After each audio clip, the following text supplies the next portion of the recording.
What is your opinion on, I guess, how the entire negotiation process went down based on the fact that we have a CBA right around the corner? A lot of folks, I think I'm one of them, kind of believe this was a group taking advantage of a global pandemic, knowing that there were going to be times to be preparing for those commuter train starts and stops throughout this process.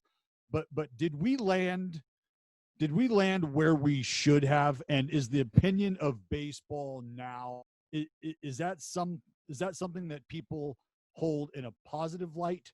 And was this just about trying to get in a CBA before a CBA?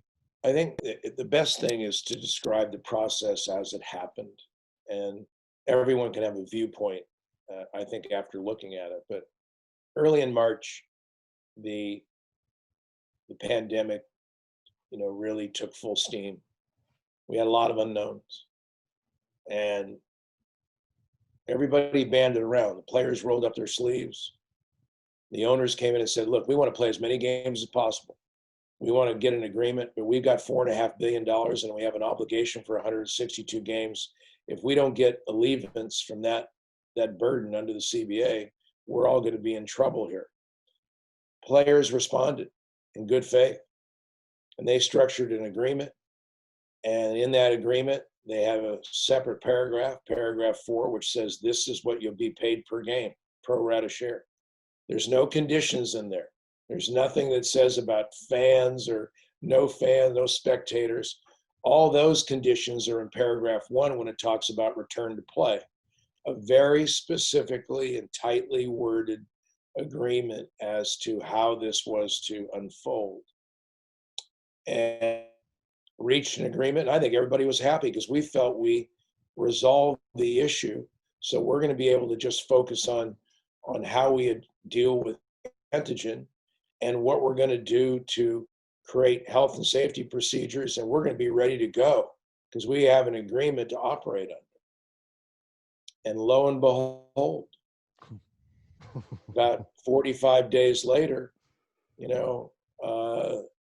MLB takes the position that the players' compensations and benefits, which is specifically chronicled, March 26th agreement, that no, we are not going to have fans in the ballpark, which was anticipated and chronicled in paragraph 1 to say, we interpret that differently, and now we're going to make a proposal to you, where they were supposed to make a proposal after April 10th. A proposal did not come until May 26th. And the proposal offered all the players who had seniority and earned free agent rights. It offered them to reduce their salaries by 80%. Oh, it seems fair. Yeah. So this was the starting point of, well, we had a good faith cooperation in March, and now we're going to have to deal with this. Yeah. And all that being said, people have asked, because these negotiations are complicated, why did the players vote not to accept the deal? I'm asked that a lot. And the answer was, it's like you're going in and you've got your house and you say, look, I'll let you rent my house for this period of time at this price. And then MLB comes back and says, your house, but I want to buy the lot next door. And I want to buy it for $2 million and it's worth $2 billion. And the players say, no, we're just renting the house. We're not selling the lot. We will sell the lot for the right price, but we're just going to rent the house. And then they said, well, we're not going to rent the house unless you sell the lot at this price. And so your house will sit empty. Yeah.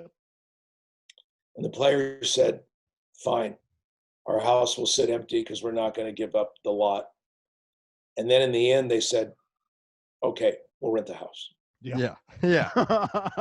Seems like it makes just kidding. We can handle the wallpaper. That's right. fine. Yeah. So that kind of described that negotiation. Yes. Beautifully. To a T.